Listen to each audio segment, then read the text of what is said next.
Hi అండి అందరికీ. Welcome back to my YouTube channel Mahikrish recipes. ఈరోజు మనం దోస పిండితో దోశలే కాకుండా ఇలా పొంగనాలు కూడా ఎలా చేయాలో చూద్దాం. వీటిని మార్నింగ్ బ్రేక్ఫాస్ట్గా కానీ ఈవినింగ్ స్నాక్స్గా కానీ చేసుకోవచ్చండి. ఇంకెందుకు ఆలస్యం, ఇంట్లోనే సాఫ్ట్గా స్పాంజీగా చాలా రుచిగా పొంగనాలు ఎలా ప్రిపేర్ చేయాలో చూద్దాం.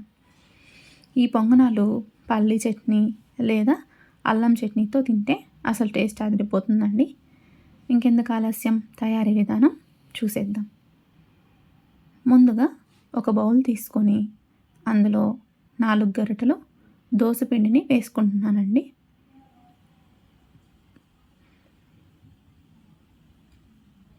దాంట్లోనే 2 బిగ్ సైజ్ ఆనియన్ని ముక్కలుగా కట్ చేసుకొని వేసుకోవాలి. తర్వాత 3 పచ్చిమిర్చి, 3 రెమ్మల కరివేపాకు,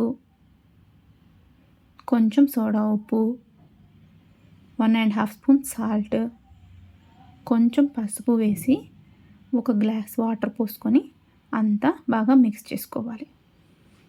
బ్యాటర్ కన్సిస్టెన్సీ ఇక్కడ చూపిస్తున్న విధంగా ఉండాలండి.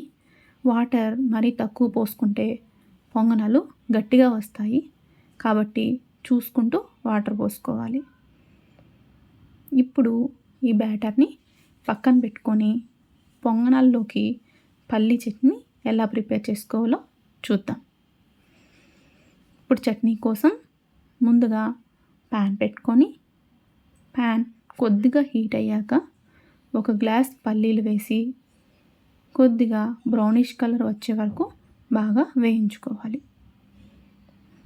తర్వాత లైట్గా ఆయిల్ వేసి ఒక 5 నుంచి 6 పచ్చిమిర్చి వేయించుకోవాలి.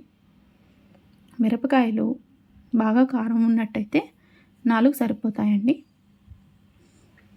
ఇప్పుడు మిక్సీ జార్ తీసుకొని మనం ముందుగా వేయించుకున్న పల్లీలు, పచ్చిమిర్చి, 1/2 గ్లాస్ పుట్నాల పప్పు, 1/2 స్పూన్ సాల్ట్ వేసి కొంచెం వాటర్ పోసుకొని మెత్తగా గ్రైండ్ చేసుకోవాలి. అంతే అండి, పల్లీ చట్నీ రెడీ అయిపోయింది. నేను పల్లీ చట్నీతో పాటు ఎర్రకారం కూడా చేసుకుంటున్నానండి. ఈ 2 కాంబినేషన్ చాలా బాగుంటుంది. ఇప్పుడు ఎర్రకారం ఎలా ప్రిపేర్ చేయాలో చూద్దాం.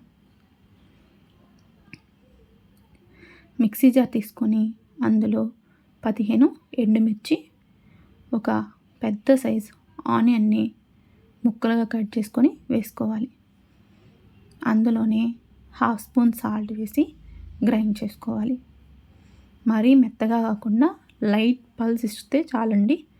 చూడండి, ఎర్రకారం రెడీ అయిపోయినట్టే.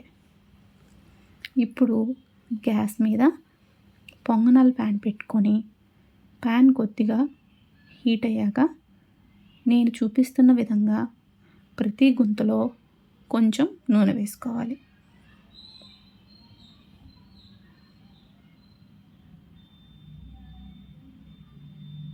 ఇప్పుడు ప్రతి గుంతలో సరిపడా బ్యాటర్ పోసుకొని మూత పెట్టి మీడియం ఫ్లేమ్లో 2 to 3 minutes అలానే ఉంచాలి.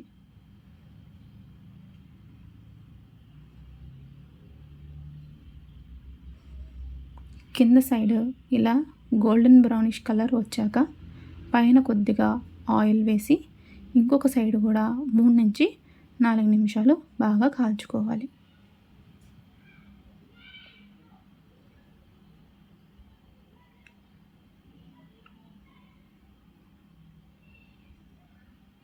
రెండు సైడ్స్ సాఫ్ట్గా స్పాంజీగా ఉడికిన తర్వాత ప్లేట్లోకి తీసుకోవడమే.